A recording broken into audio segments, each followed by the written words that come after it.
Yahoo! Hello, hello, hello mga masters and mga ka-G! Kamusta po ang lahat? Siyempre, good morning, good morning, good morning sa lahat ng mga sa Pilipinas at lahat ng mga Asian countries dyan na umaga ngayon at sa iba dyan ang kakagising lang at magandang umaga, magandang o tanghali, magandang hapon, o magandang gabi, or pwede na tayo mag-good night sa inyo, di ba? Pwede namang mag-good night sa mga matutulog na. Pero syempre, kung di pa kayo bago kayo matulog po, ay hinihingi ko po sa inyo kahit ilang minuto lang bago po kayo matulog at mapanood nyo lang po yung ating All About G, the Green Iguana Daily Vlogs. Today is Wednesday at syempre, kakatapos na po ng ating Team Kuroda Premier Promotion kagabi. At congratulations sa lahat ng mga sumali, sa lahat ng mga nag-entries. At syempre, hindi naging successful yan pag walang supporters ng ating team. So, supporters natin from Team Kuroda and other teams. Maraming salamat, especially Team One Love, Team Puyaters, Team Gapangan ni Bro Harry Clint, at syempre ang ating Team Kalingap, ang ating charity team na sinusuportahan under kay Kuya Val Santos Matubang at the Edna Vlogs, Kalinga Prab, Jackie, and Baby Rabbi, and of course ang ating mga Kalinga partners and ating mga scouters ng mga friends natin dyan. So ito po ay nalagyan po natin ng tubig ang swimming pool ng ating G. Kailangan po nating lagyan ng tubig yung kanyang swimming pool kasi po siya ay magsiswimming na naman. Pero syempre, alam ko namang ang problema ay kailangan si G talaga ay lalabas. So, kailangan natin sarahan yung pintuan dahil po si G ay malamang ay lalabas yan mamaya pag hindi natin yan sinaraduhan yung ating pintuan. So mga masters and mga ka-G, si G po natin ngayon ay nasa ilalim, sa baba ng sa kanyang ground floor. Ayan ang ground floor ng G natin. Nandito pala si G. Hindi pala natin na-focus.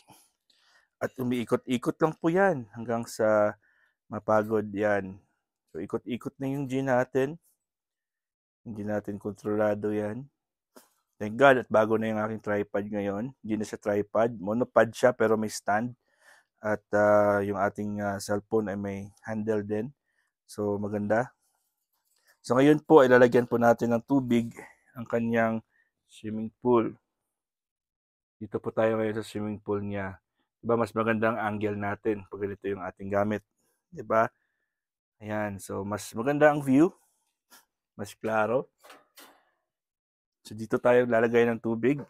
So syempre meron tayo tatlong ganito. Lalagyan natin ng tubig yan. At maligam-gam na tubig po yan. Hopefully po ay hindi lalabas ng G natin ngayon. Bukas kasi yung pintuan sa baba. At si G kasi natin ay ano yan, escape artist yan. So ano po yung ating mga latest mga masters? Wednesday na naman ngayon. March, ano na ba ngayon? March 6? March 7. March 7 na, di ba? March 7 na dyan. March 6 pala, March 6. Ayun, bukas ay March 7 na. Grabe, bilis ng araw. At syempre, dahil mabilis yung araw, parang hindi na po natin na ano yan, namamalayan. Sa ano na pala, bukas na pala ang libing ng aking father-in-law sa Rojas City. At ayun, busy na po sila doon ngayon sa prepare ng ang kanilang mga papakain sa kanilang mga guests. So, yun talaga ang mahirap, no? Tayo na pong nawalan, tayo pa magpapakain, di ba? So, yun ang pinaka, sakit sa part. custom ng ating tradisyon bilang Pilipino. Yun ang ating G. Papalabasin natin ang G. Lalagay natin siya sa kanyang swimming pool. Ay ka G. So,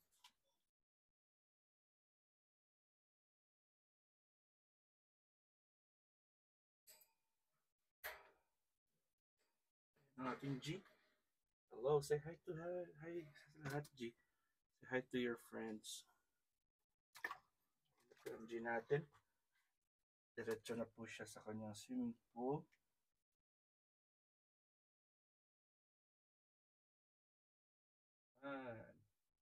Kitang-kita na nag-enjoy din ating bidang-bidang si G, the Green Iguana.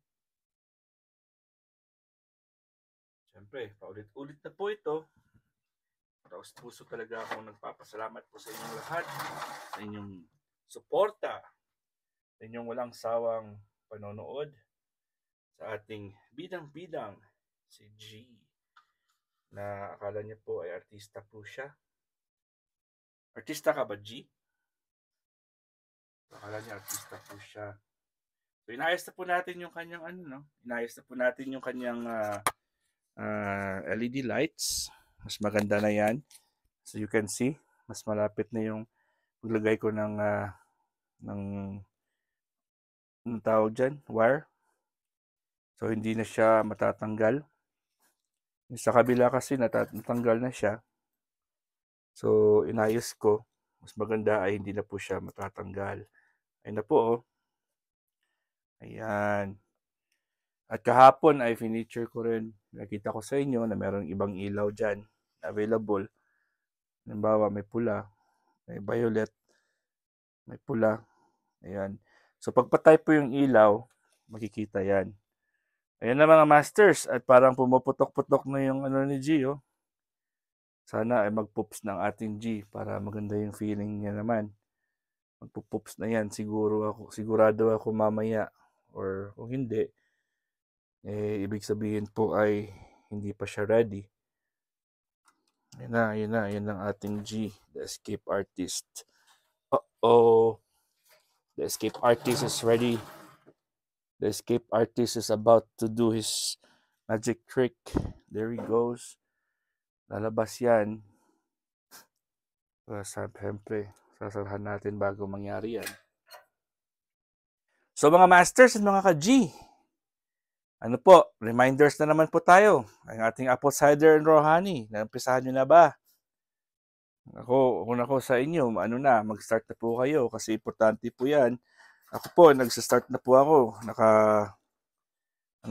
Bumili na naman ako ulit ng bagong stock ko. Kasi naubos na yung dati ko. Pero, yung suggestion ko po sa inyo, kung pwede nyo pong sundin yun, dahil po very beneficial yun. Sa Saturday din po, mga masters, mga ka-G, ay meron tayong premiere marathon sa Team One Love. At ini-invite ko rin po kayo. Panoorin nyo yun kasi may lecture din ako. O din yan, apple cider vinegar with raw honey naman yun ulit. So, yun ipapakita ko sa inyo kung ano yung mga benefits at kung ano yung itsura ng mga ating mga raw honey at yung anong tinutukoy ko sa inyo. So, for now, ay mag-discuss lang muna tayo ng mga health problems na kung pwede nating matulungan yung apple cider, kung saan makakatulong yung apple cider raw honey. So far, kung meron pa kayong mga gastritis, stomach problems, indigestion, heartburn, acid reflux, or mga kung minsan weight problems, kung feeling nyo ay medyo matagal kayong mag-lose ng weight, ang low immune system, di ba? May mga cancer, diabetes. Ayun. So, ang ating apple cider vinegar with the mother with raw honey ay malaking tulong po yan. Kahit diabetes po.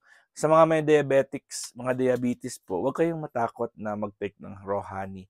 Just make sure na raw and organic honey po yung inyong tinitake at hindi po fake na honey. Diba? Yung fake na honey, my love, so sweet lang yung iwasan nyo. Kasi, ayun, ay delikado yan. Kailangan yung totoo ang pagmahal ng honey sa inyo. Kung mahal yung honey, kung mahal mo ang honey, diba? Tama naman, kung mahal mo ang honey, parang original po yan. Original. Pero pag nakita nyo mura yung honey, yung binili nyo murang-mura, mapapamura din kayo dahil hindi po yan totoo or may halo na po yan. So, mag-research na po kayo sa YouTube or sa Google kung paano mo ma-check kung organic talaga or raw talaga ang honey. Kasi pag kahit sa diabetics po, hindi siya nakakasira. Lalo na po yung yung raw honey po ay nakakapagbigay ng mas magandang energy at calories na good calorie po. At syempre, nutritious po yan sa ating pancreas at sa ating kidney. So, aside from that, ay isa sa mga pinaka-potent na antibiotic, natural antibiotic din po yung honey. Ang ating apple cider naman, syempre, mas malaki yung matutulong din yan kasi ang apple cider ay pareho yung kanyang acidic pH sa ating sikmura or sa ating gastric juices. So kung meron kayong problema, halimbawa pag pumasok ang pagkain sa tiyan nyo at feeling nyo masakit, ibig sabihin po mahina yung gastric juices nyo. Kaya po nai-irritate po ang linings ng stomach nyo kasi yung gastric juices po ay hindi siya very potent na tunawin yung pagkain. Akala natin ay acidic lang tayo. Hindi pala acidic yun. Bumabalik po ang kasi yung acidity level ay hindi po siya enough para ma-burn yung pagkain. Kaya po ay every time na pumapasok yung pagkain sa ating stomach walls o nagta-touch po siya, ay masakit po siya kasi hindi niya kayang tunawin, hindi kaya tunawin ng gastric juices yung pagkain. So ano pa mga masters at mga ka-G? Good probiotic din po yan, yung apple cider vinegar with the mother. At ano po yan, probiotics. So, inuulit ko lang po yan kasi akala natin po ay masama po sa katawan yan. Hindi po siya. May mga benefits po yan na maganda talaga sa katawan natin. Ito po yung ating G. At syempre, ay maglalaro muna kami ng G kasi nandito na po siya sa taas. So, kukunin ko na muna ang G at maglalaro-laro kami ni G, the green iguana. Dahil po si G ay love na love ni Daddy.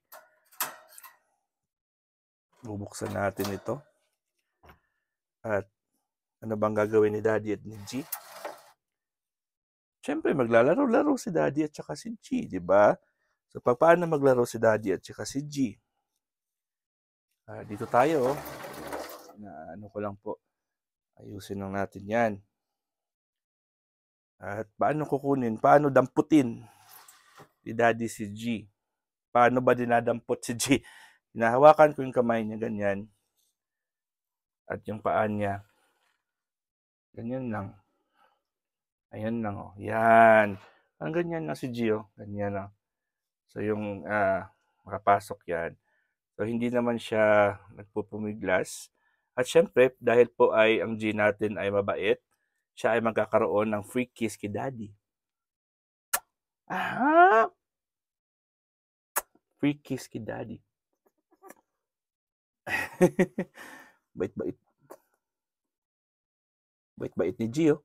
Bait-bait ng G, Daddy. So, dahil mabait po yung G natin, ay natin yan. Alagang-alaga natin yan.